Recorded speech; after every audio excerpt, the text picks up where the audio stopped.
America, Israel और versus Iran के साथ में युद्ध होते अब 21 दिन हो चले हैं।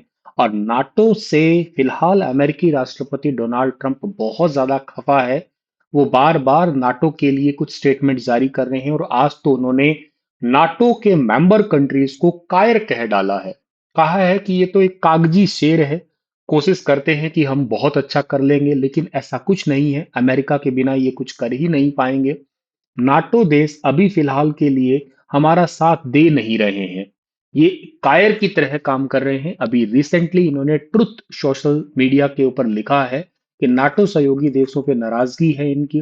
कायर बताया है। ये गठबंधन सिर्फ कागजी शेर है जिसमें जो है ये कोई हमारा साथ नहीं दे रहे हैं। और इवन कहते हैं हमने तो इस लड़ाई को जीत ही लिया है, सैन्य रूप से तो जीत लिया। कॉन्फिडेंट क्या, बल्कि ओवर कॉन्फिडेंट है साहब तो यहाँ पे लगते हैं कि सैन्य रूप से तो हमने लड़ाई को जीत ही लिया है।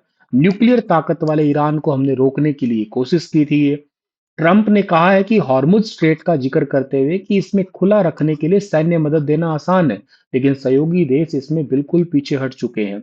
यह कदम आसान कदम है जिसमें बहुत कम जोखिम है, लेकिन वे मदद नहीं करना चाहते।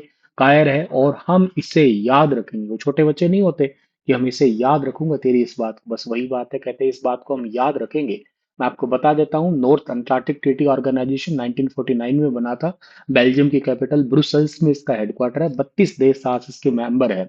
31वां फिनलैंड बना था, 32वां इसका देश मेंबर बना है। स्वीडन बना है अभी हाल ही में। लेकिन नाटो देश या मिडल ईस्ट के बहुत सारे कंट्री भी हैं, काफी सारे कंट्री और भी हैं जो इस युद्ध में साथ देना चाह नहीं रहे हैं। और तेल की कीमतें बहुत ज्यादा बढ़ गई है। तो नाटो मेंबर, ऐसा ट्रंप का कहना है कि हमारे पास आके शिकायत कर रहे हैं कि इस युद्ध को रोक लीजिएगा।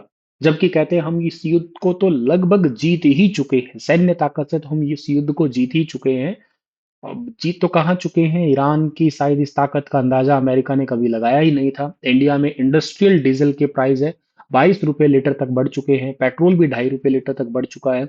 और अगर ये हालात अगर ऐसे ही रहे तो जो नॉन इंडस्ट्रियल यानी कि जो जनमानस हम तुम तक जो डीजल पेट्रोल पहुंचता है वो भी महंगा होगा। एलपीजी पीएनजी की किल्लत और दिक्कतें तो आप लोग हर रोज समस्याओं के साथ में जूझ ही रहे हैं।